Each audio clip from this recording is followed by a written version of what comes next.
Tila panakip-butas lang umano ng defense team ang umano'y pagkakaaresto kay Senador Bato de la Rosa para ilihis ang atensyon ng publiko sa paglilitis kaugnay sa umano'y paglulustay ng confidential funds ng Vice Presidente.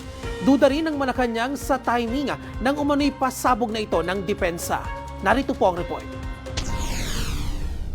Kasunod ng napabalitang pagkakaaresto sa puganting si Senador Bato de la Rosa, hindi umano malabong taktika lang ito ng defense team para ilihis ang atensyon ng publiko sa kasalukuyang paglilitis sa Vice Presidente kaugnay sa umano'y paglulustay ng confidential funds.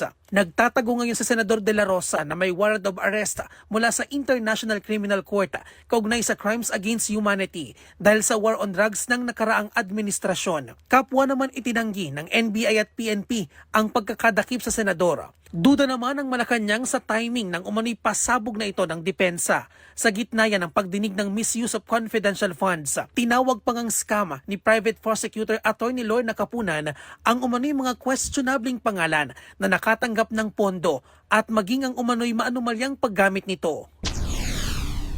Well, nothing's impossible. Alam mo naman na medyo na master na nila yung diversionary tactics saka mga ganyang estilo. I don't know, grabbing the headlines, spin o ano, pero kailangan abangan po natin kasi medyo ano po yung issue medyo maingay. It is wrong to say confidential and therefore hindi na kailangan malaman ng publiko kung saan ginamit ang funds na to. Posible namang mabaon sa utang ang ikalawang Pangulo sakaling ibalik nito ang 448 million pesos na ipinababalik ng COA. Hindi kasi anila sapat ang kanyang salin para mabayaran ito. Umabot lang kasi sa 98.6 million pesos ang halaga ng ari-ariang idineklara niya sa kanyang 2025 salin.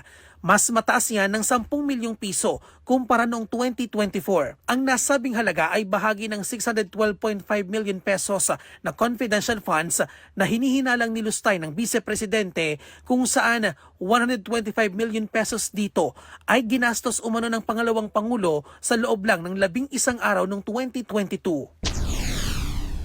Parang hindi tutugma sa salin niya kung babayaran niya yun.